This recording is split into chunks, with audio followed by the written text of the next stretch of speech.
right, y'all, welcome back to the channel. We're gonna get straight to it. Hope everybody's having a good day. I'm gonna check my volume, and then we're gonna get going here.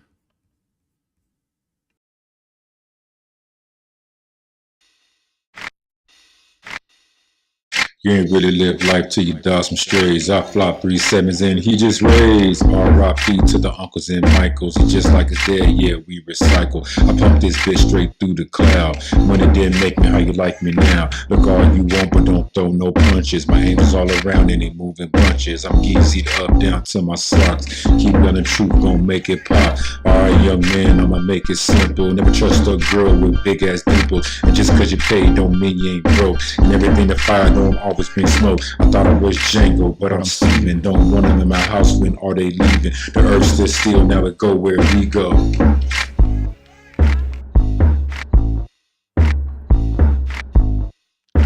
You ain't really live life till you die some strays, ladies and gentlemen. Yes, sir.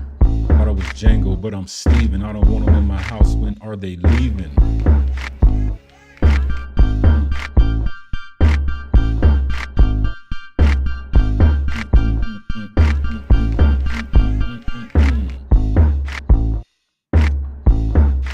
If you somebody want to work together on a song, you need a bar here or there, an idea for a beat or something, man, let me know, man. I'm okay with it. I am not that bad.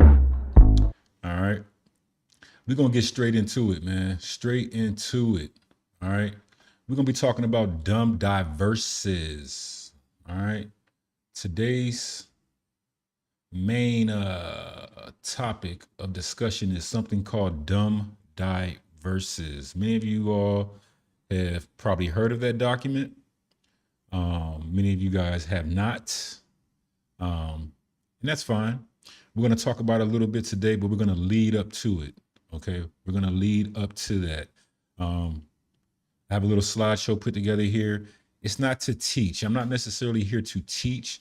I'm more here to have discussions. I want to talk. I want to build. I want to just, rap. We just rapping. So, you watch this presentation or watch this stream or watch the playback. Don't think that I'm here to be your quote unquote teacher, or I'm trying to assert any type of authority over anyone. I'm not here to do that. This is just discussion, talking points, barbershop. I'm the guy in the barbershop, who be yapping about stuff and bringing up stuff that people don't really consider a lot of the times. So I think this is a good video to start off right here. This is a young lady that she came across my X feed. I think this is originally a TikTok video, okay? And she was mentioning something that she saw from the book Hebrews to Negroes. I believe the gentleman who did the book and the documentary, his name is Ron Dalton. If you're not familiar with that particular work, if you recall a few years ago when Kyrie Irving, the basketball player at the time for the New Jersey Nets, was being called an anti-Semite and labeled all these things, it was because he posted a link to this documentary that was on Amazon. Okay. Now, I've never watched the documentary. I was aware of the situation. I never watched the documentary because I pretty much understood what it was about. I understand the gist of it. Maybe one day I will watch it. I think I did rent it, but I didn't finish it. I maybe watched a few minutes of it, but I knew what it was about. But here's something, an interesting video she put together, and it's going to kind of lead into what some of the things that I see as far as Esau, Edom, and Jacob's relationship, Jacob, Israel, and how that equates and how that affects the world we live in today. And then we're going to kind of end it off with this Dum Diversas papal bull, and we'll talk about that more later. So let's go ahead and get straight to it. Make sure you hit that like button for it, brother. Make sure you subscribe. Like I said, I'm not here to be your quote unquote teacher. I just want to have conversations. All right. So here we go.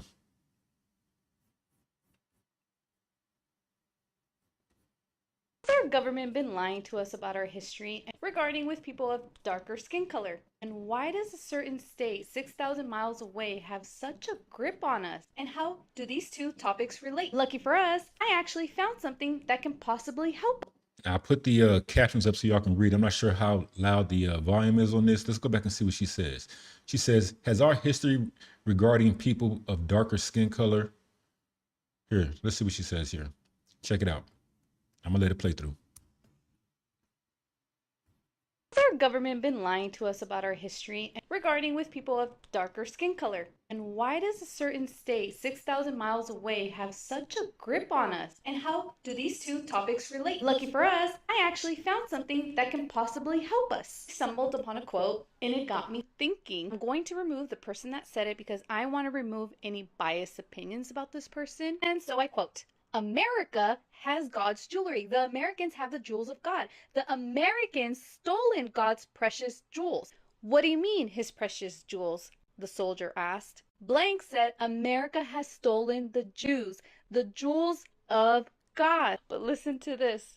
His jewelry, the Negroes, are the true Hebrews. What a foolish move and a direct challenge to God. They plan on moving these false white Jews into the state of Israel. But this next line really got me.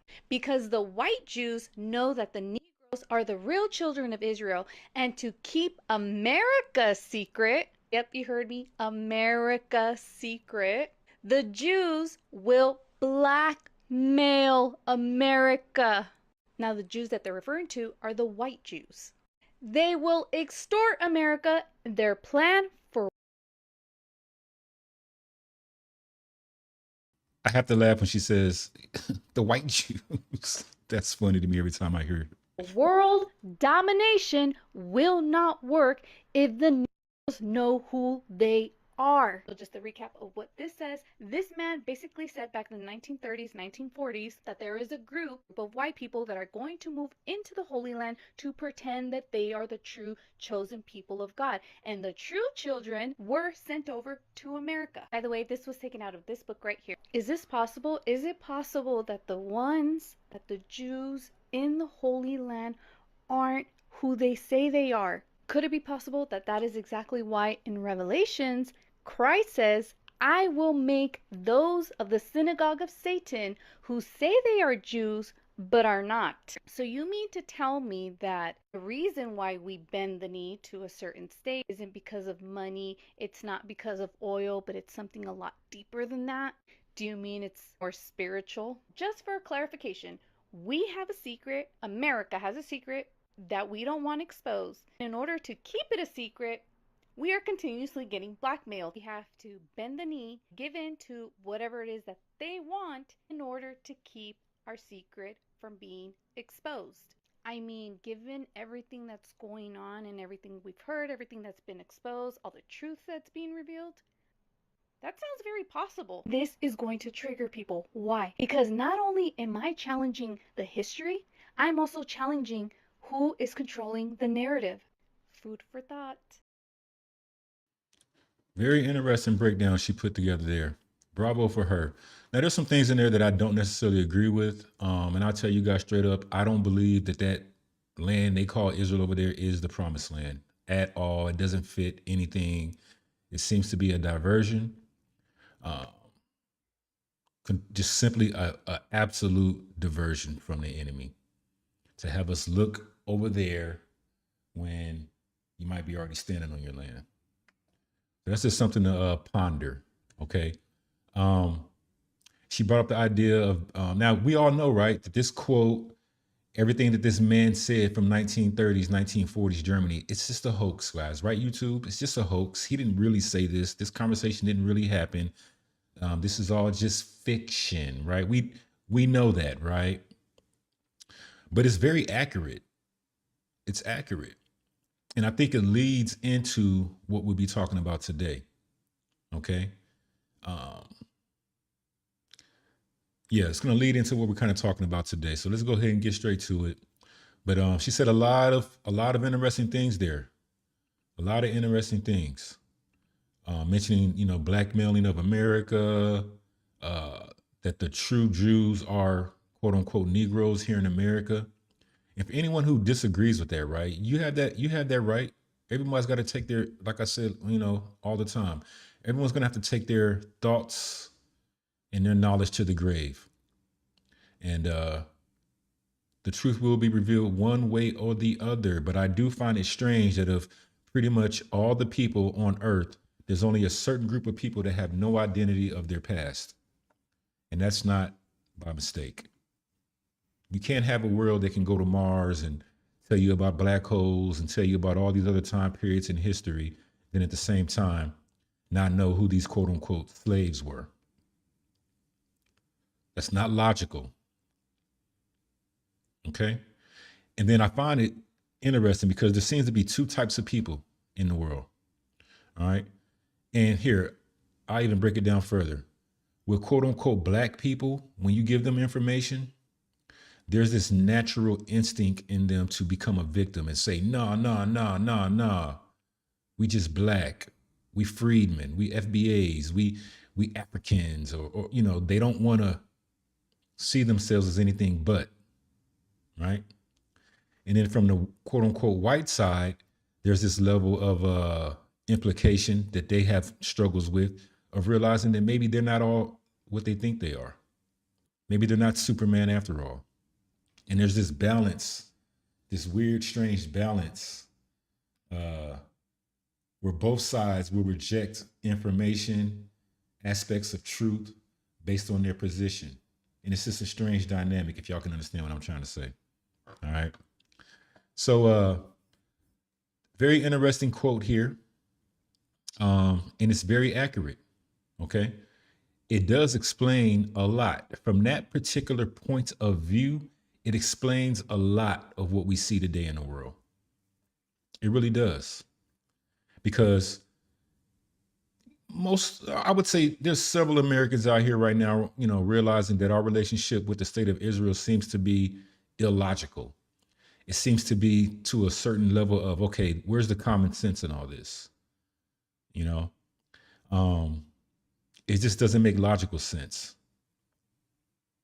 It's like, no matter what, they will be supported financially, militarily, politically, educationally, no matter what. Okay. And that's a interesting place to be. Okay. All right. So let me do this real quick.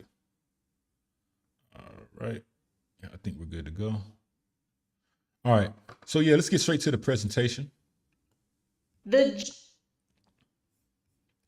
So like I said, I am not here to teach. I'm just here to have a conversation with you guys. Really just here to conversate and show you some of the things that I see that how I see basically. So you see the line on the screen right there. This is what they want you to be afraid of. Okay. As this awakening keeps moving forward, the media, the apparatus, the system is going to try to invoke a level of fear into the population. They're going to make our awakening appear to be some type of terrorist activity, something that's dangerous, something that you should be afraid of. You mark my words. They're going to do everything in their power to demonize the awakening. Okay? So, but it's actually going to bring peace. You're going to see the line and be afraid. You're going to see the power of God and be afraid. And that everything from CNN, Fox News, every newspaper, every podcast, every single thing is going to be telling you, be afraid, be afraid. But in all actually is bringing the kingdom. Okay? We're going to be bringing the kingdom. All right? So here's what we're going to be talking about. We're going to be talking about Jacob and Esau a little bit. We're going to talk about some of their characteristics, their blessings, their interactions with other nations. We're going to talk about Edom, Edom's role in subduing Jacob, Israel. okay? Because Edom plays a role pretty much every time when it comes to Israel's downfall, captivity. Anytime the spirit of Jacob has to be suppressed, you'll notice that Edom's always there. All right. And you're going to see why I think that's so. Talk a little bit about the Rome and the Vatican and what their roles are. We're going to briefly touch on the Dark Ages. Then we're going to get to Dum Diversas and that papal bull that was signed in 1452. Talk about the true targets of that particular document, because that document wasn't just some random thing where they went after random people. There was a true target. There was an actual victim. Okay. And maybe that's the wrong word. All right. But that war was waged on a particular bloodline. It's obvious. It's clear. And I'm going to show you why I believe that. And then we're going to talk about the Renaissance period and the return of Edom's influence. And I like the word influence. That's probably one of my favorite words now to talk about things, as opposed to saying people control this and people control that. No, people have influence. And the best is going to boil down to whose influence are you going to follow? You're going to follow the influence of Edom or the influence of Jacob? And we can even bring it to a higher level, the influence of God or the influence of Satan. All right. Who is the influence? Where is the influence coming from? All right. Get out your emotions, okay? I purposely put these two together, right? Because like I said, from a white aspect, they think they were everybody. That the pharaohs, you the czars, you this, you that, you're this. And we don't hate you guys. But they have this mindset that has been pushed throughout all of society that this image on the left is realistic, and it's not.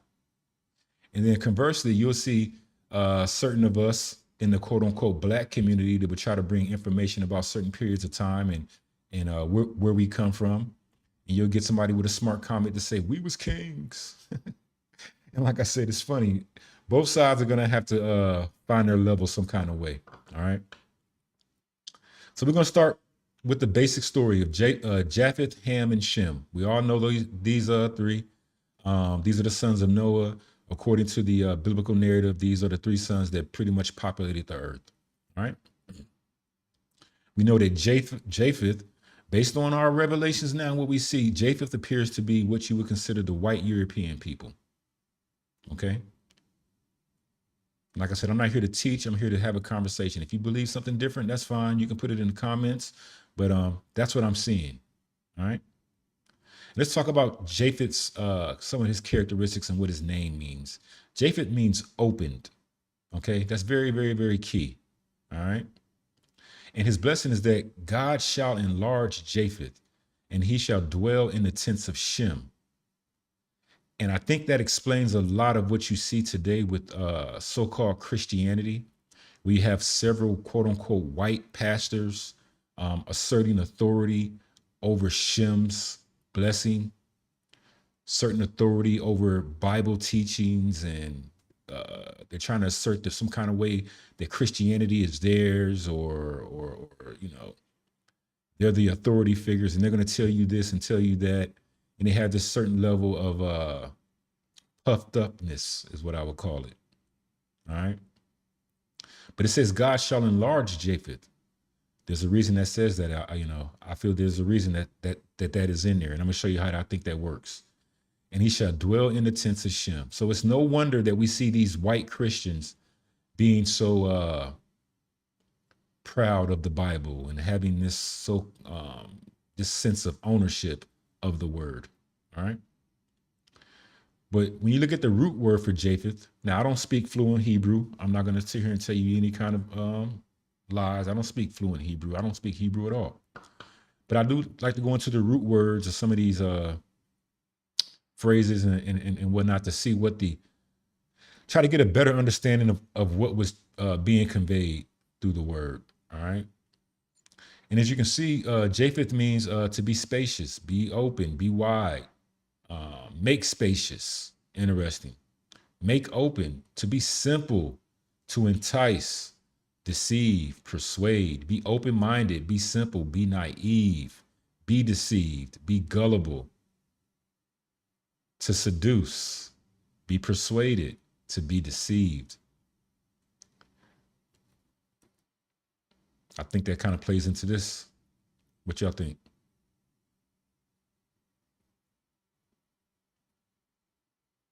Ham. It's commonly understood that Ham is the progenitor or father of what many would consider African black people, all of Africa, right? But when you look into the Zondervan Bible Dictionary, it'll show you that not all quote unquote black people come from Ham. Okay. This is going to be important, and there's a reason why I'm reading this particular definition here. This is from the Zondervan Compact Bible Dictionary, and I'll read it. Ham, which means hot, perhaps hot.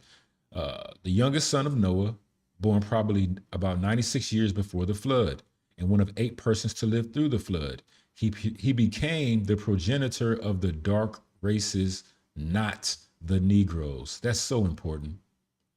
He became the father of the dark races, but not the Negroes, but the Egyptians, Ethiopians, Libyans, Canaanites. So we see here that Negroes, according to the Zondervan Compact Dictionary, do not come from Ham.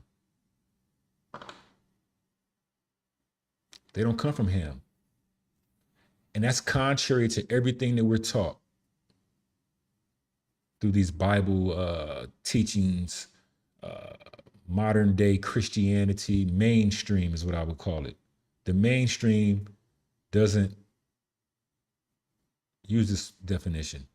They'll lead you to believe that all dark races come from Ham, but it tells you specifically here that not the Negroes. Keep that in the back of your mind, guys, or in the front of your mind. So we're going to look at Abraham's seed now. We're going to go kind of quick. Like I said, this is just a conversation. This is Abraham, right? And everybody knows that Abraham became the father of what you call the Abrahamic faiths. Very interesting, the Abrahamic faiths. Islam, or the Muslim religion through Ishmael.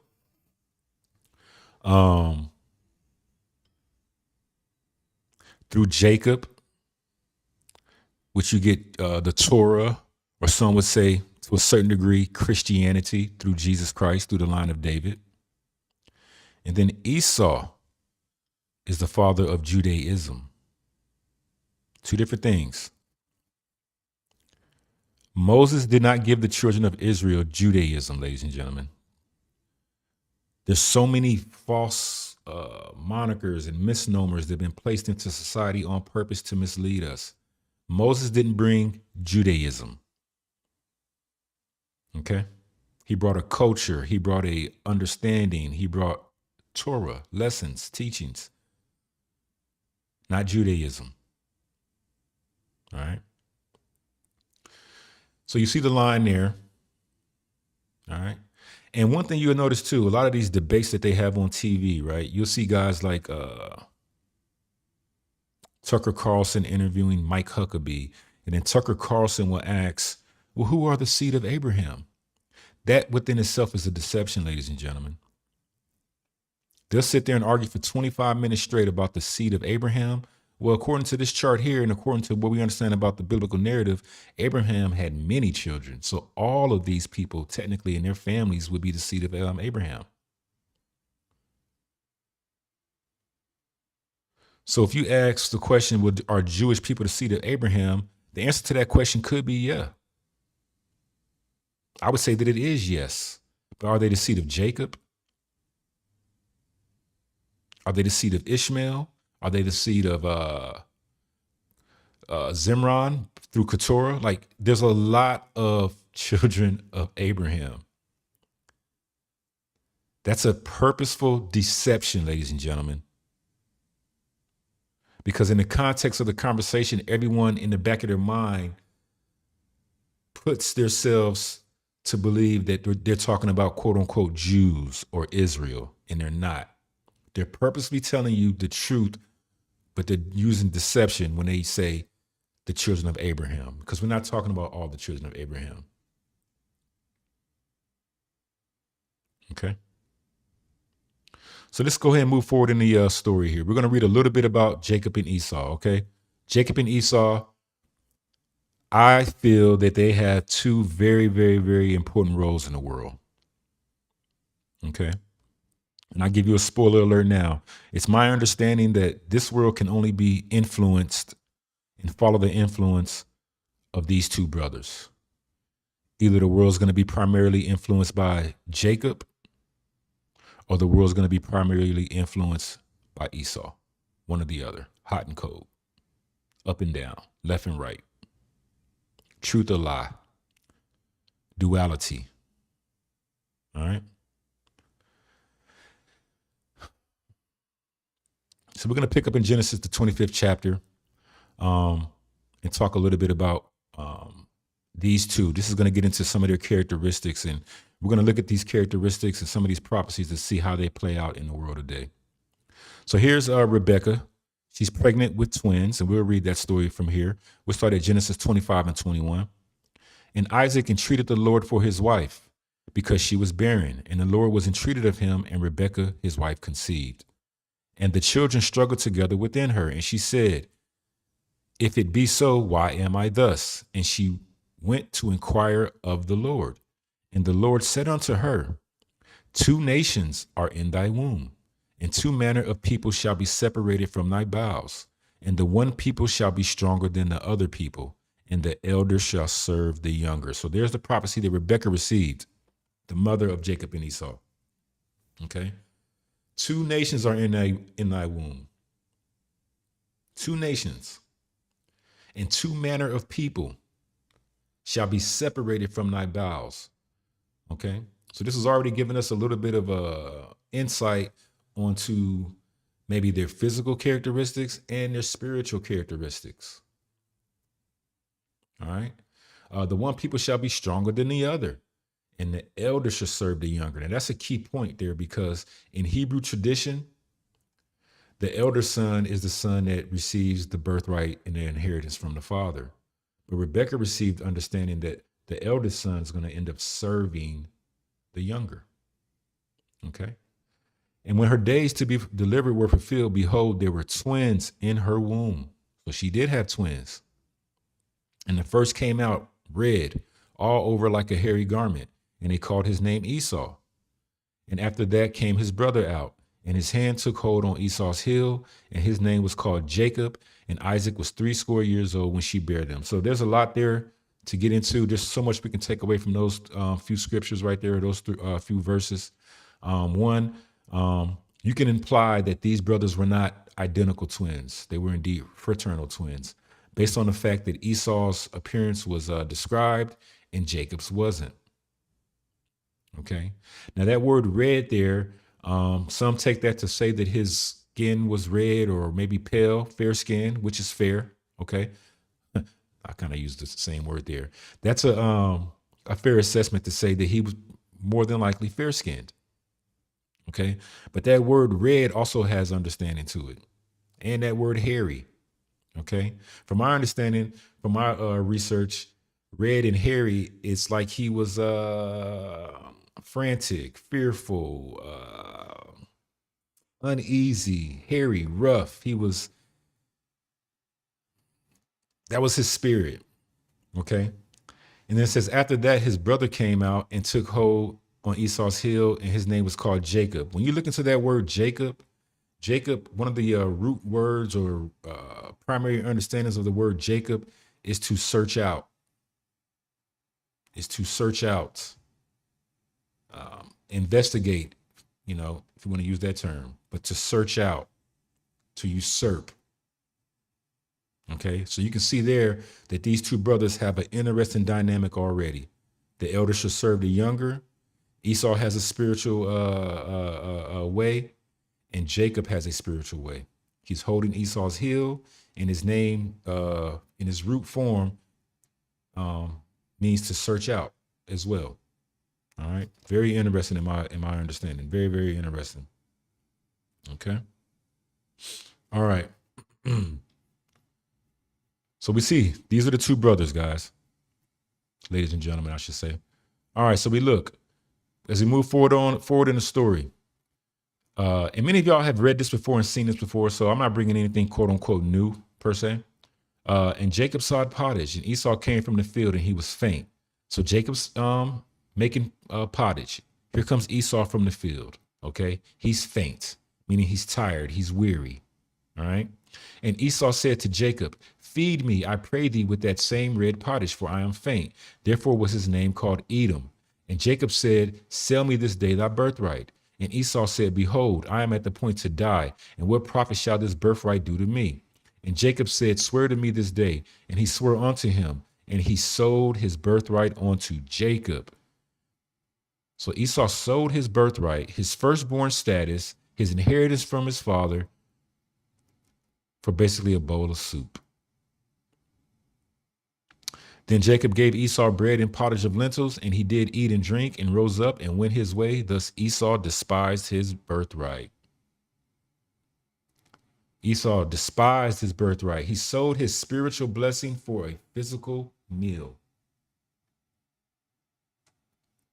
That's also part of his characteristics. And you're going to see how that plays out today. But Jacob valued the spiritual. Jacob valued the spiritual over the physical. He gave up the physical soup in order to receive the spiritual blessing. He saw that as more of a reward as opposed to maybe him having some soup.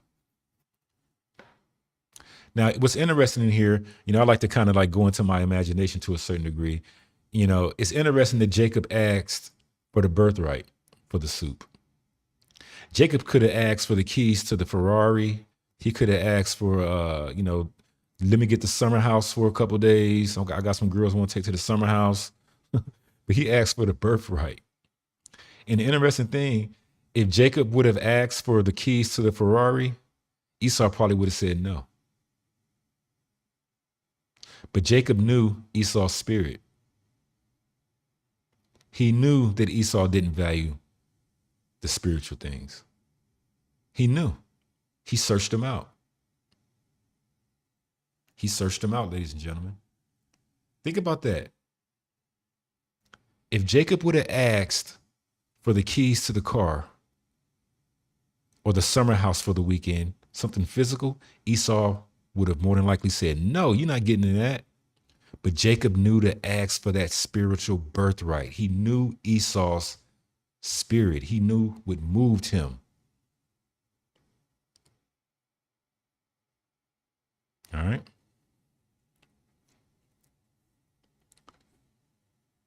So we're going to move on to the blessing, okay? You guys can read Genesis 27. It gives you more insight. I'm not going to do that just for the sake of time, okay? And it says here, so this is the part where Jacob goes to see his father. His father, Isaac, is on his deathbed. As y'all know, Isaac's eyes are dim. Okay, which is another interesting aspect of the story because he can't see that well because he's old. All right, and I like to equate Isaac's situation here to the world today. The world is getting old. This system's getting old. And the system as a whole, the world understanding as a whole, has bad eyesight. We don't know what happened in the past. Our eyes are dim as a society. All right. That's a very interesting aspect as well. So if you understand the story, you know that Rebekah, the mother, helped Jacob get the blessing from Isaac. And we're going to go just straight to the blessing, okay? And we'll start at Genesis 27 and 28. Therefore, God give thee of the dew of heaven. Now, this is Jacob's blessing, ladies and gentlemen. Therefore, God give thee of the dew of heaven and the fatness of the earth and plenty of corn and wine. Let people serve thee, and nations bow down to thee. Be Lord over thy brethren, and let thy mother's sons bow down to thee. Cursed be every one that curseth thee, and blessed be he that blesseth thee. Notice how when they're having these debates on TV, they never go to Genesis 27 and 29 to talk about the blessing. They always talk about Abraham's blessing back in, I think, Genesis 15. Why don't they come here to Jacob? I think because they know that the people that we're defending and honoring as Israel is not Israel. So they purposely typically avoid this scripture here. But that's Jacob's blessing. Beautiful blessing there from his father. Now keep in mind, this was supposed to go to Esau, but Esau sold his birthright. So Jacob got it instead. Now, when Esau came back from doing what he had to do, his father sent him on a mission, and y'all can read that. It's very interesting. It's very interesting. Here's Esau's blessing, okay, eventually, once you get down to the bottom of the story. Now, keep in mind, when Esau came back from doing what he had to do to come get his father's blessing, Jacob had already got the blessing, and Jacob was out of there. And when Esau said, hey, Pops, I'm here. I got the food you asked for. Isaac was like, what? He was like, what? Who came here earlier? Somebody else came in here earlier, and he got the blessing.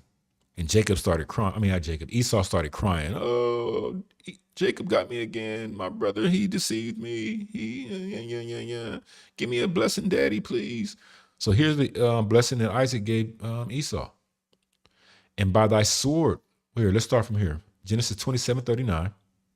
And Isaac his father answered and said unto him, behold, thy dwelling shall be the fatness of the earth and of the dew of heaven from above. Now, that sounds similar to Jacob's blessing, but it's not. Esau's blessing is that he will dwell, his dwelling shall be the fatness of the earth and of the dew of heaven from above. But Jacob's blessing was that God give thee the dew of heaven from above. Not that he would just dwell there, it would be given to him. Esau would have to dwell there, which leads into other things. Understand that. And by thy sword shalt thou live, and shalt serve thy brother, just like the mother received, Rebekah. And it shall come to pass, when thou shalt have the dominion, that thou shalt break his yoke from off thy neck. And Esau hated Jacob because of the blessing wherewith his father blessed him. And Esau said in his heart, the days of mourning for my father are at hand. Then will I slay my brother Jacob. So Esau was very upset about this blessing, to the point where he said, I'm going to slay my brother Jacob. When our father passes, and the time of mourning our father is done, I'm going to slay Jacob.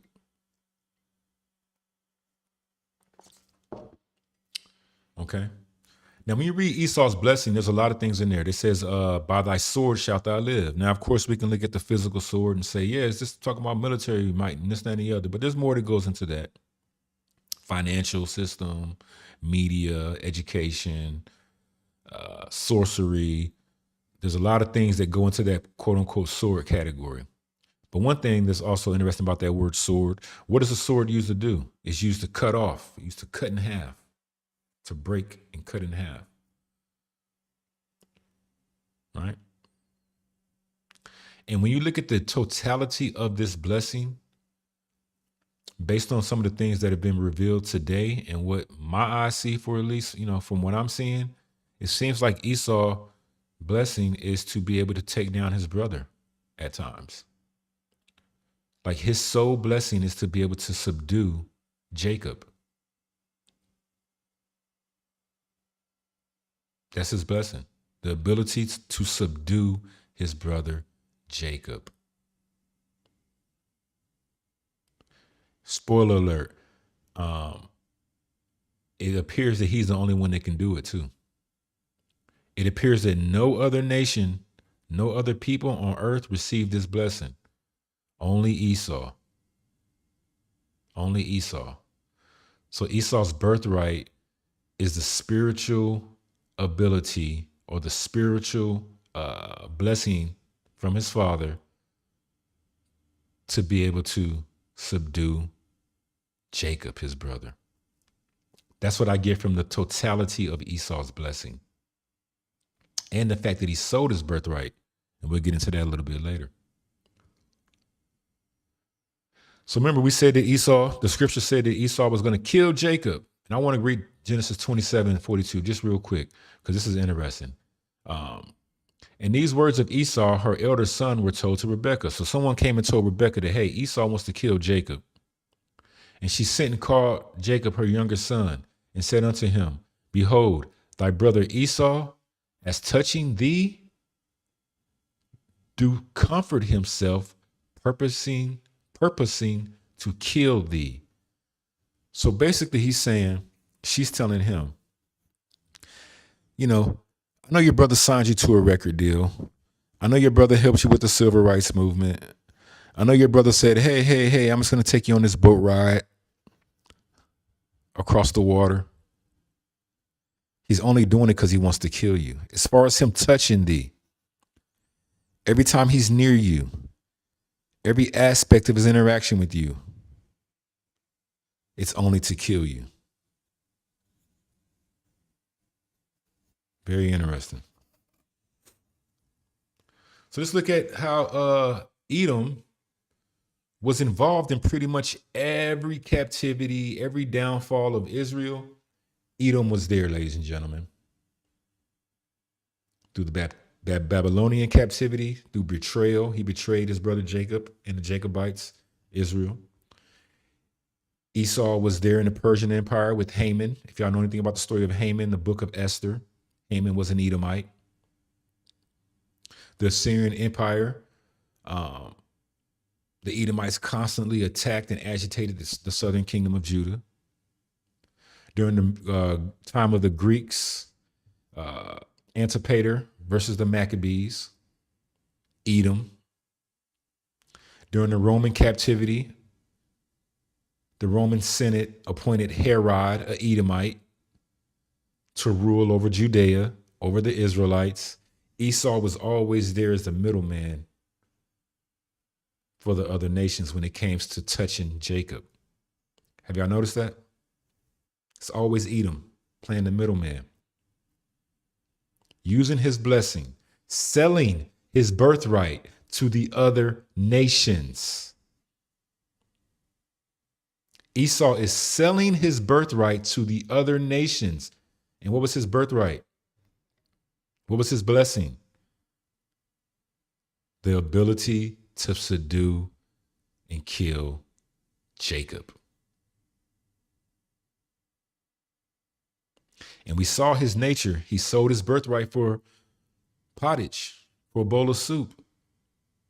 And he's doing it today, ladies and gentlemen. Don't forget that video I showed you earlier.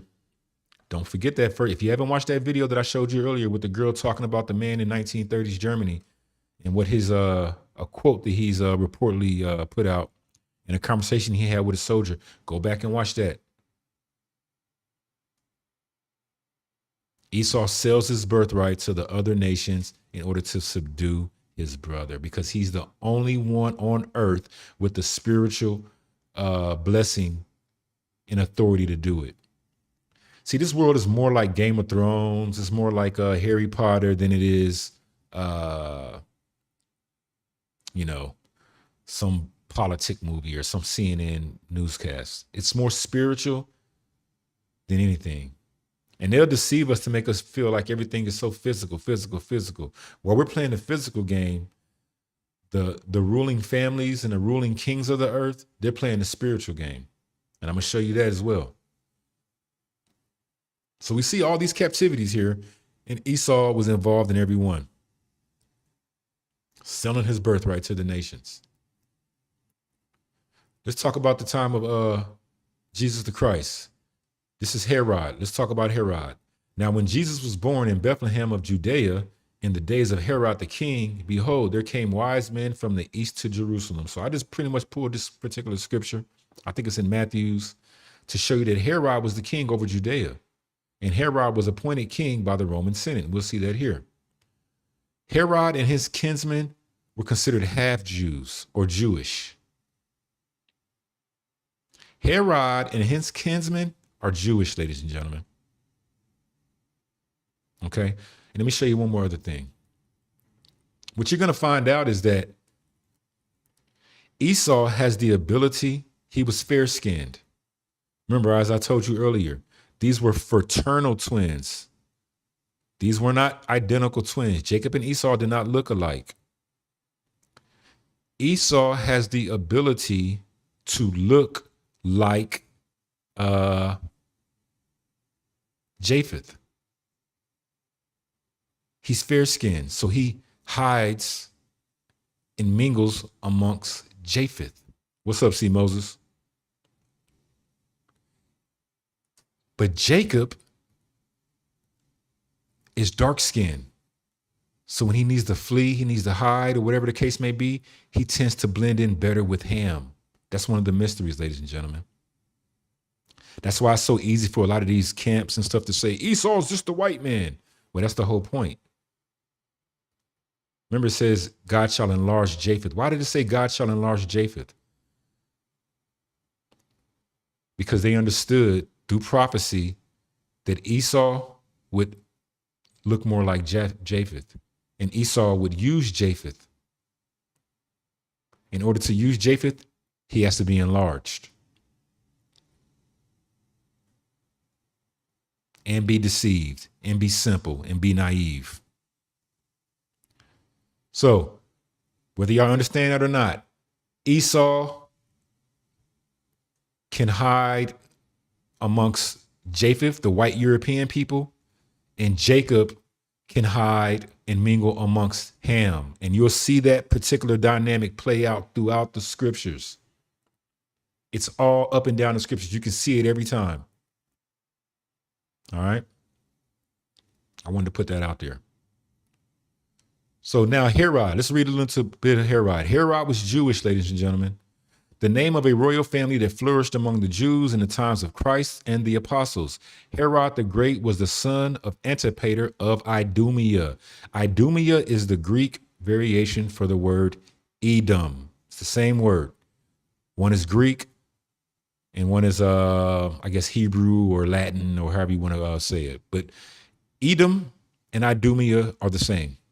Okay, so it says Antipater of Idumea. That's just the Greek way to say Edomite or Edom. He was appointed, check it out. Here's the key part. He was appointed king of Judea, BC 40, by the Roman Senate at the suggestion of Antony and with consent of Octavian. He at length overcame the great opposition which the country made to him and took possession of the kingdom in BC 37. Why would the Romans need an Edomite to take charge of Judea? Why couldn't it have been a Persian? Why couldn't it have been an Ishmaelite? Why couldn't it have been a Moabite? Why? Because Esau is the only person, the only people, the only group with the spiritual blessing to take down his brother. So Esau sold his birthright to the Japhetic, primarily Romans, to do that. He sells his birthright to different kingdoms and to the kings of the earth in order to subdue his brother. Why else would he be there? And he was there through all these captivities too. But what makes him most effective is when he can do it amongst Japheth, because they have the same complexion. If Esau was working with quote unquote African nations, he would stick out like a sore thumb. So he's most effective when he's able to, and I use the word hide, amongst the Japhetic nations. That's what gives him his most power source, because he can hide. You can't tell the difference sometimes. And here's a perfect example of them using that blessing during the time of Christ in Judea. So let's move on. Talk about the fall of Rome. Okay. We know Rome fell, all right, after some time, approximately 500 AD. You know, they say 476, but Rome eventually fell. Okay. And when it fell, it ushered in this time, what they call the Dark Ages. I call it the glorious Dark Ages. All right. Now, if you look into it now, they'll say, oh, we don't use Dark Ages no more. We say Middle Ages. Okay. But the Dark Ages was a time period after the fall of Rome that lasted approximately 1,000 years, from 500 to 1500 AD. Now, I'm not saying this is a direct lineup, but I do find it interesting that it says in Revelations, this is Revelations 20:5, but the rest of the dead live not again until the 1,000 years were finished. This is the first resurrection. Revelations 20:6, blessed and holy is he that hath part in the first resurrection. On such the second death have no power, but they shall be priests of God and of Christ, and shall reign with him 1,000 years. Now, there's a lot of people that have thoughts out there that maybe that this was the reign of Christ, the 1,000-year reign of Christ, these quote unquote dark ages. It's possible, ladies and gentlemen. It is very possible. When you look at some of the things that were going on in the dark ages, we know that there's maps of West Africa showing that there was a kingdom of Judah there. We heard about stories of Timbuktu, thriving populations that, reached their zenith and reached their heights during the dark age period. All right. Here's the map right here. There's several maps out here. Here's some resources there. If you want to pause that or whatever the case may be, you can look into these maps where it shows you that Judah was on the west coast of Africa, right there, Kingdom of Judah. This is the slave coast. This is where all the slaves came from, ladies and gentlemen. Well, I'm not going to say all, but a lot of the slaves came from. When you see those movies like Armistead and all those movies when they Roots, imagine it being depicted right here on the slave coast, Kingdom of Judah. Okay. Keep in mind, this information was also in that documentary that Kyrie posted. And y'all saw what they did to Kyrie. And look at some of the architecture that was happening during this so-called dark age period. This is some architecture from Europe. You see in the Americas, we had pyramids being built, some of the mound structures. These are remnants of an ancient, beautiful civilization.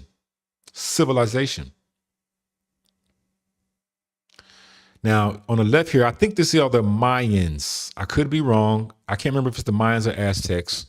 Like I said, I'm not trying to be our teacher. We're just having a conversation. But if you look right there, that looks to appear to be a quote unquote black man holding a quote unquote Indian by the hair. And look how he's dressed. Now, when y'all see these images, the ones I'm showing you to the left here, understand this is not something from the actual people themselves. This is what the conquistadors drew and wrote. This is your first Wall Street Journal or New York Times. Okay. So when you see these images of the quote unquote Aztecs or Mayans doing human sacrifices and all that on these codexes is what they call them. That's not from the original people. That's what the conquistadors and the friars and the monks and everybody else that came over here from the Catholic Church. This is what they drew and took it back to spread as propaganda. You have to understand that. But look at the color though of the person. He don't look like a modern day quote unquote Indian to me. This is a quote unquote black man. That's Machu Picchu to the right. So there's evidence of an ancient civilization. Well, I don't even want to call it ancient.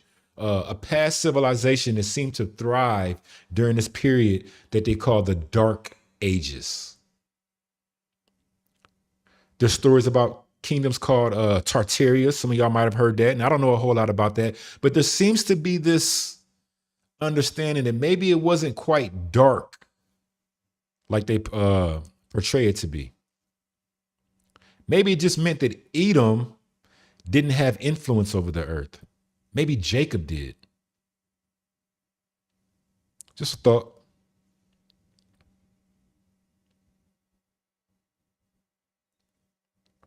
You don't see this today, guys. We don't see these things being built. We see vape shops, cheap shopping little plazas with a vape shop and a cell phone. Fix your cell phone, Newports, and Coke 45. Where's the beauty in this so-called Renaissance, in this enlightenment? Where's the beauty? Where are these type of architectures being produced? Where's the artistry? Where are they working with the land and not destroying it? Two different influences, ladies and gentlemen. The influence that produced these types of structures and civilizations don't appear to be the same that's influencing the world today. That's just my assessment. They say that when the conquistadors got to Peru down there with the Incas, man, they had some of the most beautiful stonework ever known to man. I mean, stone laid so precise that you couldn't even slide a piece of paper through the meeting points of two stones. I mean, it was so precise. And what did they do when they got there? They destroyed it and built their cathedral, their Roman Catholic churches on top of those buildings. They burnt all the books. They destroyed all the information. Why would you do that? If you're conquering them, why would you destroy everything? What are you hiding? It's interesting. So during the Dark Ages, everything seemed to be relatively peaceful. But then something happened. There was an eclipse on June 17th, 1452. That's why I say that this game is more spiritual than they will ever let y'all know. This is a spiritual game. These people believe in a God. They believe in a creator. Trust me, they do. They'll tell you through Harvard and through Neil deGrasse Tyson and pay him money to go out there and be a damn idiot and give you this atheistic mindset. But behind the scenes, they're doing rituals and they're playing the spiritual game. They're playing the God game. You better understand that. There was an eclipse. This is a very important eclipse, ladies and gentlemen. On June 17th, 1452, the path of totality crossed from the Pacific Ocean over towards Central America and across the Atlantic towards West Africa. Now, I know it might be a small picture, but if you can look, maybe you can see my mouse here. Not my mouse, but my pointer, the arrow. This is the path of totality of it right here. Where the star is, shows that it went into West Africa near the same area where I just showed you guys here. That's this area. That's where the eclipse passed. And through where Columbus and them landed, right in the middle of North and South America, what we would call maybe Middle America. This was an exceptionally long eclipse. It wasn't just some random solar eclipse. It lasted 6 minutes and 26 seconds. Okay. Now, when you first look at that, you might think, oh, that means nothing. It's just an eclipse. But guess what happened the very next day? The very next day, ladies and gentlemen, Dum Diversas was signed by Pope Nicholas V. The very next day. So you have a massive solar eclipse on June 17th. And the very next day is when they signed Dum Diversas, when he issued Dum Diversas, which is a papal bull. And let's read it. Dum Diversas is a papal bull issued by Pope Nicholas V on June 18th, 1452, authorizing King Alfonso V of Portugal to conquer, check it out, here's who they went to go conquer: Saracens, pagans, and other enemies of Christ. It allowed for the subjugation of these peoples, enabling the perpetual servitude of enemies and legitimizing the Portuguese slave trade and colonial expansion in West Africa. West Africa and the Americas, ladies and gentlemen. As you'll see, they had other documents. See, these are other key aspects as you keep reading down here that led them into what they call the doctrine of discovery, where they went into West Africa and they went into the Americas to subdue a people that they call Saracens, pagans, and other enemies of Christ. Why is it that this particular document happened to target people that lived right along this line of this eclipse? See, they know what the eclipses mean. It tells you in Genesis that God gave us the lights in the heavens as for signs of the times, basically, right? So they're watching the heavens more than you think. And they knew that 1,000-year reign was over when that eclipse hit, that was the end of the 1,000-year reign. That's why he signed Dum Diversas the very next day, Pope Nicholas V. Now, I find this word here, when you read it, it says to conquer Saracens.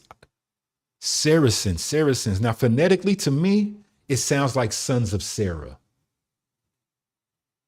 Sarah's sons, Saracens. Now, of course, you put it into Google, it's going to tell you, oh, the Saracens were Muslims. Well, they didn't go after Muslims here. These weren't Muslims. It said Kingdom of Judah on the map. These weren't Muslims. Saracen, sons of Sarah. Muslims can't even claim to be Saracens. They come from Hagar. They don't come from the free woman. They come from the bond woman. Islam, Ishmael, comes from the bond woman, Hagar, not Sarah. So it's just me thinking maybe outside the box and just using whatever creativity I have. It makes me understand that these were actually Israelites that they were conquering. And this Dum Diversas led to all kinds of things, like all these inquisitions you hear about, the Spanish Inquisition, the Portuguese Inquisitions, all these inquisitions throughout throughout Europe.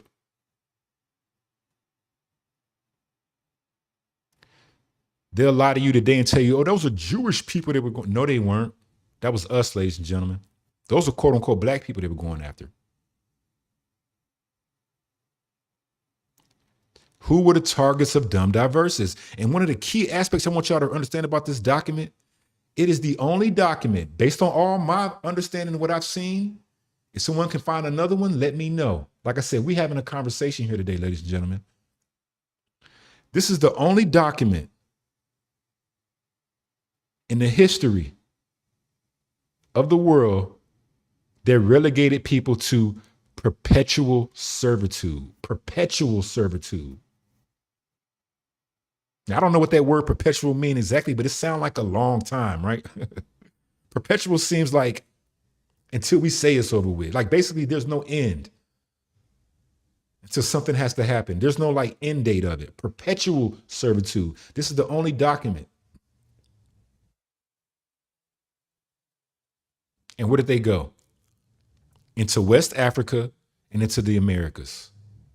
And then they had their inquisitions and takeovers all throughout Europe.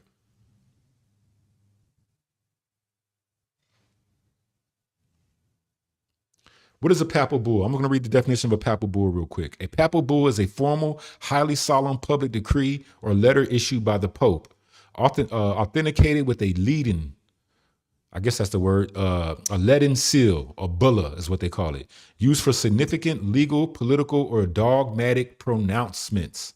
They historically authorized crusades, defined doctrines, and granted land rights. Land rights. Modern usage often includes appointing bishops or declaring jubilee years. These people really think they God. Granted land rights. They took lands. Now, I'll be fair. This papal bull, Dum Diversas, was signed in 1452. In 2023, the Catholic Church and the Vatican finally rescinded it and said, oh, that was bad. We shouldn't have did that. We're going to lift that now. That was in 2023, ladies and gentlemen. That's an interesting time frame. We'll talk about that here in a minute. But they lifted it, right? Did they give the land back? Did they tell the people who were the victims or targets of this particular plot here who they were? Did they? No, they did not.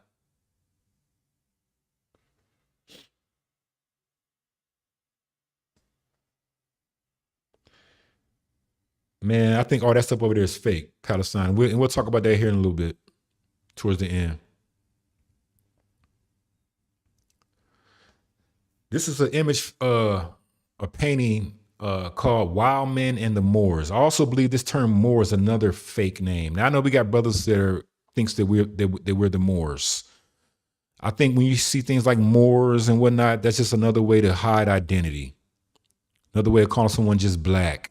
Just a way to hide identity. But if you look closely at this photo here, or this painting here, and this painting they say depicts a time period roughly between the 1440s and about 1460s, somewhere in a 20-year, 30-year block, maybe, left or right a little bit.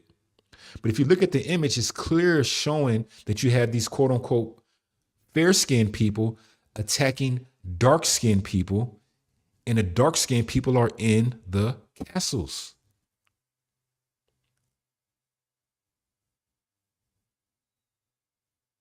Right along the time frame of when Dum Diversas was signed and when this Renaissance period started, when the Dark Ages were ending. Was that the reign of Christ ending? The 1,000 years reign of Christ? Was this an image showing the destruction of that?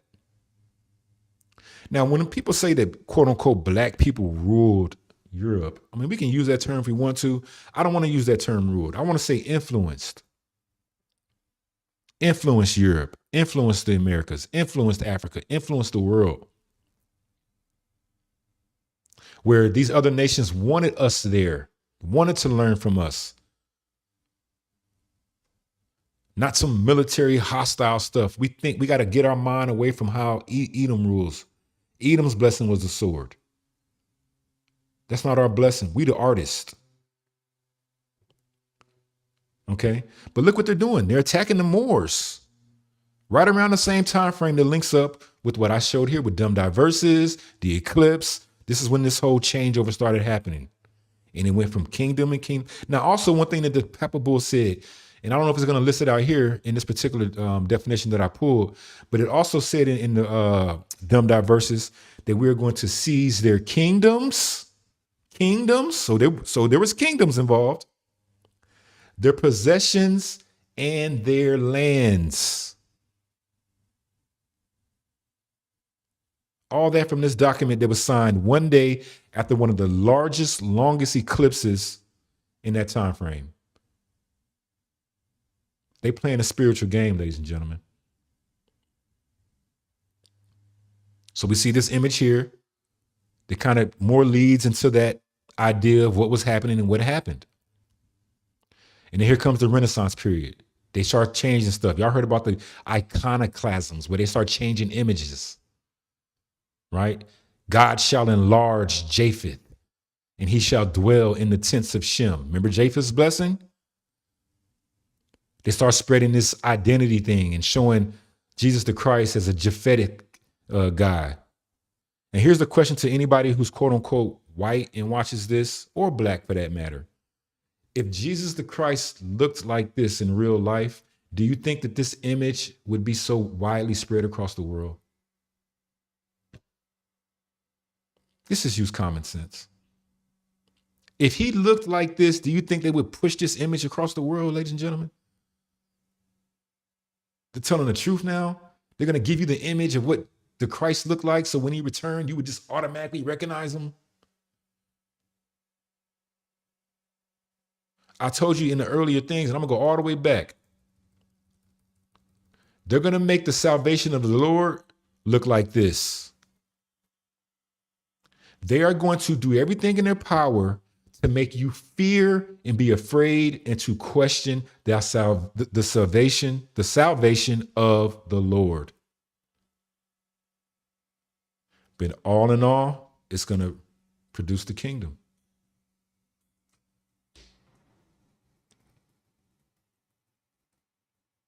And we're just talking, guys. We're just talking. So we see that. Here comes the Renaissance. So they call it the High Renaissance period, the Age of Discovery. Happened about 1,000 years from around 1450 during around the signing of the Dum Diversas that I talked about earlier to about 1550. Then when you read Revelations 20 and 7, there's a couple in 20 and 8. It's a couple scriptures that kind of lead to that. It kind of lines up, right? And when the 1,000 years are expired, Satan shall be loosed out of his prison. Was that Dum Diversas? Was Satan loosed out of his prison right here, ladies and gentlemen, through the authorization of the Vatican? Did the Vatican give Edom authorization to be loosed? Read it again. Revelations 20 and 7. And when the 1,000 years are expired, Satan shall be loosed out of his prison. Revelations 20 and 8. And shall go out to deceive the nations,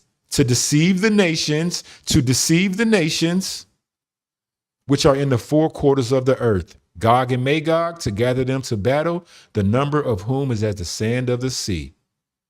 Are we in this time period right now? Are we in quote unquote Satan's little season right now? Now, this late Renaissance period between 1550s and 1600s, this period saw the expansion of the transatlantic slave trade and the establishment of major European colonies. By the early 1600s, the Renaissance transitioned to the Age of Enlightenment. You see how they word these things? Where the power structures established by Dum Diversas became the global standard.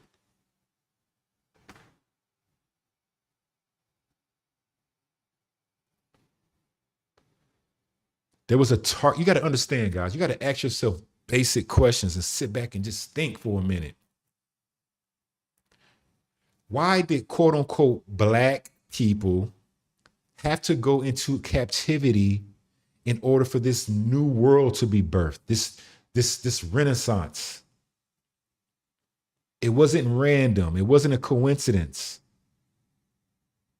The Vatican and the kings of the earth used Edom to subdue Jacob.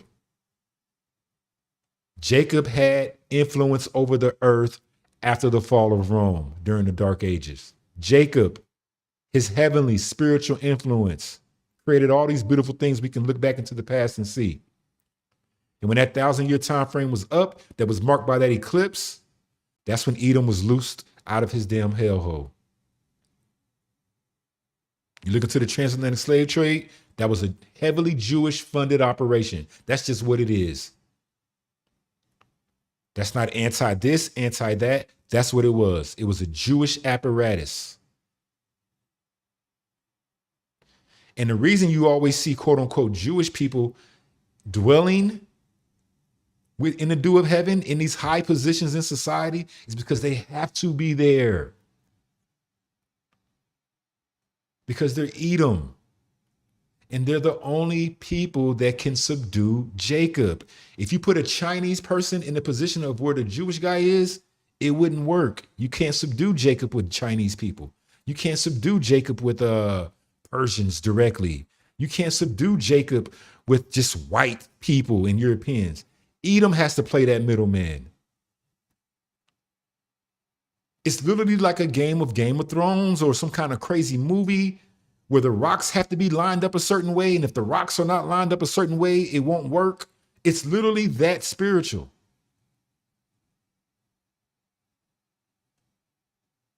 It really is.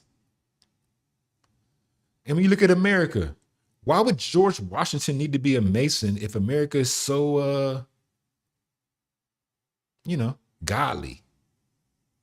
This is G-Dub, y'all. The father of America.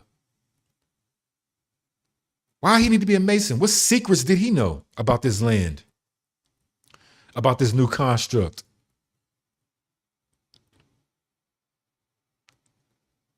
What's the secret? G-Dub? Many prominent founding fathers were Freemasons, though not all of them. Notable Freemasons: George Washington, Benjamin Franklin, Paul Revere, John Hancock. These are some of the most famous names, guys. These are some of the most famous names that we hear when we go to our American history class in the 4th grade. They teach you all about George Washington and Ben Franklin, Paul Revere. The British are coming. The British are coming. That's PSYOP. Masons. What's the secret? And I put this in here just on my own. If you believe God is going to give an everlasting blessing to this, you have been deceived, ladies and gentlemen. Look at the dollar bill. Look at the dollar bill.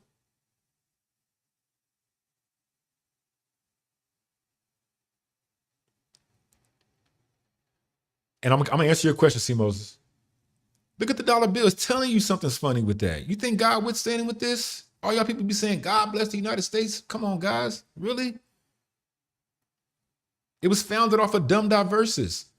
The United States Corporation, the United States framing was always just a trap to benefit from the fall of Jacob, the fall of Israel, the true seed of Jacob. That's it. To extract wealth, power, and influence. That's it. It was never about your forefathers. It was never about freedom. It was never about democracy. All these things they just tell you. Hear what they call y'all? They call y'all goy. That's what they call y'all. I call you Gentiles. They call you goy. But guess what happened though? Notice, remember I talked about Dum Diversas was rescinded, right? The Vatican said, hey, Dum Diversas, maybe that was a bad idea. We're going to rescind that. They did it in 2023. But what happened in between that? Check it out. The two great American eclipses. Y'all remember the eclipses we had? Refer to the pair of total solar eclipses that crossed the contiguous United States within a span of just 7 years. So they were 7 years apart, August 21st, 2017 and April 8th, 2024. And it marked an X right across the heart of America.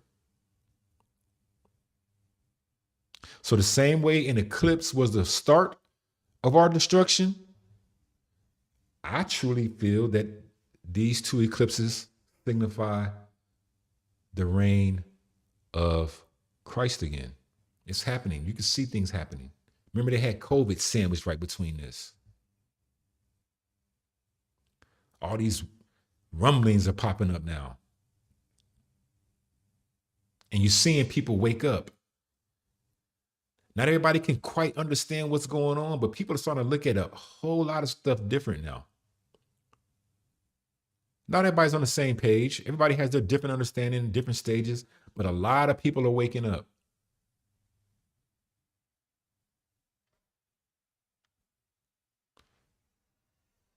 The rainbow order will be restored, ladies and gentlemen. It will be restored. All right. Don't let them deceive you.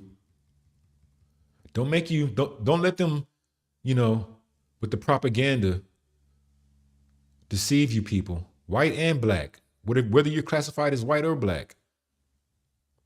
Don't let this European Pharaoh energy deceive you guys. Don't let this I'm just a black guy from Africa energy deceive you guys. All right. So let's see what look at the comments here a little bit. Then we're gonna get out of here. And they keep giving us events to wake up to. Okay, let me start from the other thing. I went way too far. Right, we'll let that go. I had this Grok explain this thing up. Let's go to here. We'll go here. All right, and we'll leave it there. All right, cool. We'll talk on that. All right, so let's go into the questions. Any correlation with the Palestinian activity? Yeah, I mean, these are all distractions. They want you to feel like that's the promised land. They want the energy diverted over there.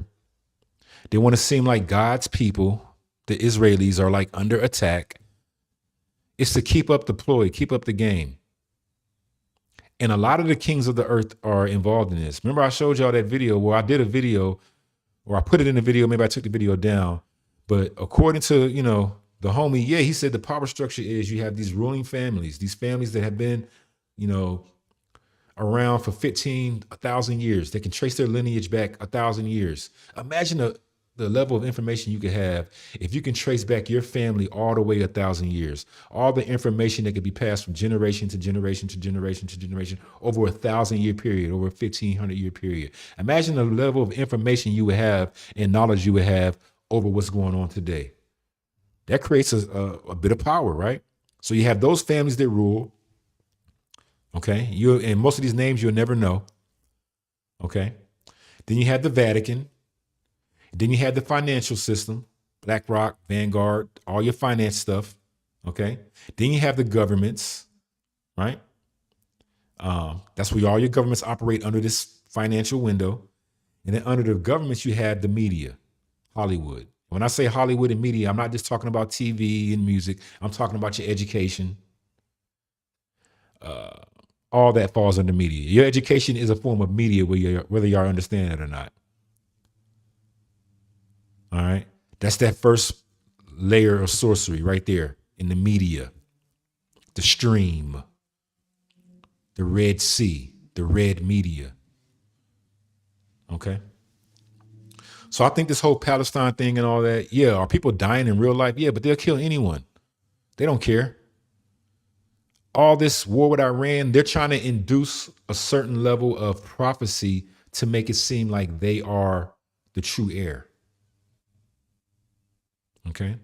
Then you ask about is it because the Chinese or the whites would love us or respect us? That's why they literally can't subdue us. Yeah, a lot of that too. You know, our spirit is very contagious. Look at quote unquote black culture. As bad as black culture has been pushed on us with the things they promote, even at our worst, we're influential. There's like hip hop drill rap culture in Asia. There's hip hop drill rap culture in Africa and Europe. And that's at our worst. Imagine us at our best. But that's Esau's road. That's his blessing. He's the only one that can do it. And that's why you have to see him. That's why eventually people notice, wait a minute, that guy's Jewish. They can't hide themselves because they literally have to sit there. It can't be any other way. It can't be any other way. If it could, it would. They have to literally sit in that seat. If they're not in that seat, it won't work. Yeah, White House correspondent, everybody scratching their heads like, huh? Yeah, all these weird events and all these little psyops and strange weirdos, and who knows what's real and what's fake. It's all to steal your energy. You know, this world runs so much on frequency as well. Did y'all know that the magnetic poles are shifting? They say the magnetic poles of the earth are literally shifting, where the North Pole is going to be the South Pole. It's like that energy is flipping. Did you hear about the two comets? There was a comet that happened on April 4th. It crashed into the sun. It didn't make it. And now there's a comet now that's passing through our solar system. In between, the comet now is called Pan-STARRS, and it's passing between the sun, and then it's the comet, and then the Earth. This comet is literally passing in between us, and its tail is aimed right at Earth. That's happening right now. That comet is going to survive. It's not going to crash into the sun. All that stuff means something. All that stuff means something, ladies and gentlemen. And I don't find it a coincidence that they want to have this correspondence dinner shooting or whatever the hell right around this time of this comet's coming in. They want to steal that energy. Those things mean something. You could say that the first comet represents Edom. And that comet, the first one, it happened April 4th. Look it up, guys. It didn't survive the sun. It crashed into the sun burnt it up. What does the sun represent? It represents light, power, truth. It couldn't withstand the truth. That's the first comet. Maybe that first comet represents Edom, Esau, the firstborn. Remember, Esau was born first. The second comet comes 15 days later. Not only does it survive the sun, its tail, so all that comet dust is going to get pushed onto Earth, and it survives and going to go back off and make its rounds again. If you don't think the Vatican and these people are looking at that kind of stuff, guys, they are. They got us looking at the correspondence dinner. They got us worrying about politics. They got us worrying about who didn't get elected into Congress and this and that and the other, and gas prices and all my milk and my eggs. They looking up. They looking up. Trust me, that means something to them. You saw when they signed Dum Diversas. I showed y'all how they signed Dum Diversas the very next day after that eclipse, guys.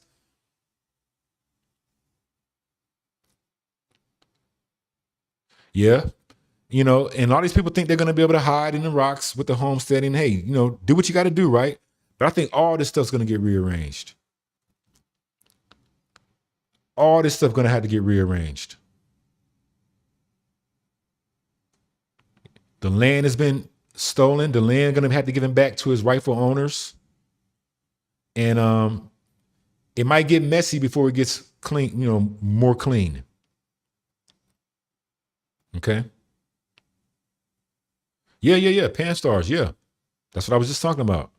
So they're saying that comet dust is going to be hitting us maybe tonight and, the next couple of days. Now, I'm not saying it's going to do anything. We might not feel nothing. But what I'm saying is that God ordained all that stuff. That's just not happenstance. That's just not some random rock of ice and all that. That's not, guys. That's not.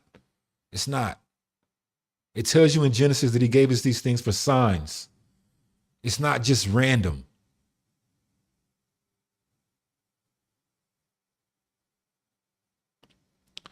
Yeah, homesteading. We'll see how it shakes out. That might be something that we end up doing. I'm not going to say no to that or yes to the other. Yeah. But this whole thing is going to have to be re-engineered. And I just, pray that, we don't know what everything's going to look like. No one man can see the face of God and live. And the way I interpret that is to say nobody's going to know the whole truth. We're all going to have little pieces. We're all going to have different understandings, different ways of seeing things. But ultimately, though, there will be signs of truth. And we need to make sure that we're on the right frequency in order to follow that beacon of truth and not be deceived by the devil. Okay? Thinking that this government's going to save us through reparations and all these other weird stuff that people are chasing right now. Come on, guys. So that's why I say, I don't preach a whole bunch of follow the entire law. I mean, if you can do so, right? But just get rid of the stuff that is sin. Pornography, cut that crap out, guys. All the fornication, don't be lying. Don't be trying to hate your brother and this, that, and the third, man. Let that stuff go, bro. Forgive your brother, bro. It's easy. Forgive your brother, forgive your sister. You know what I mean? Gotta deal with it. That don't mean be a punching bag for someone in a literal sense. But all this hate we carrying around in our heart is going to block your signal. So, all right, man, I went an hour and a half or so, put out a lot of my ideas and my thoughts and whatever just came, and let it flow. Like I said, I'm not here to teach or nothing like that. I'm just having a conversation. It's like me being in the barbershop, just yapping. I'm just talking. All right. So I'm gonna leave it at that. Anybody got any other things to put? Mosey got anything else to put in there, bro? Let me know before I get up out of here. I'll wait a couple seconds here. Play my song on our way out. Amen. Oh, let me talk about the Palestine thing real quick too. I don't believe that land. I think the promised land is here, man. They didn't go into Palestine during Dum Diversas. They went after a particular bloodline. We was over here and we was in West Africa. I think the promised land is here in this land. That's just what I see. It's clear to me now. That's what I see. The land of America, man, is beautiful. It's literally the land flowing of milk and honey. And everything you read about in the Bible, how they brought different gods onto the land and they was doing this on the land, all that stuff's happening now. They're bringing all these other people over here. They're bringing their strange gods with them. They're acting like they're the high priest. Everything, man, is happening right here, bro. So, I don't know, man. We'll see. But okay, I guess I got nothing else. I'm gonna get on up out of here, man. I appreciate y'all, like I say, and I'll see y'all next time. You ain't really lived life till you dodge some strays. I flop 3-7s and he just raised. R.I.P. to the uncles and Michaels. It's just like it's dead, yeah, we recycle. I pump this bitch straight through the cloud. Money didn't make me how you like me now. Look all you want, but don't throw no punches. My angels all around and they moving bunches. I'm easy up down to my socks. Keep running truth, gon' make it pop. Alright, young man, I'ma make it simple. Never trust a girl with big ass dimples. And just cause you paid don't mean you ain't broke. And everything the fire don't always bring smoke. I thought I was Django, but I'm Steven. Don't want them in my house, when are they leaving? The earth stood still, now it go where we go.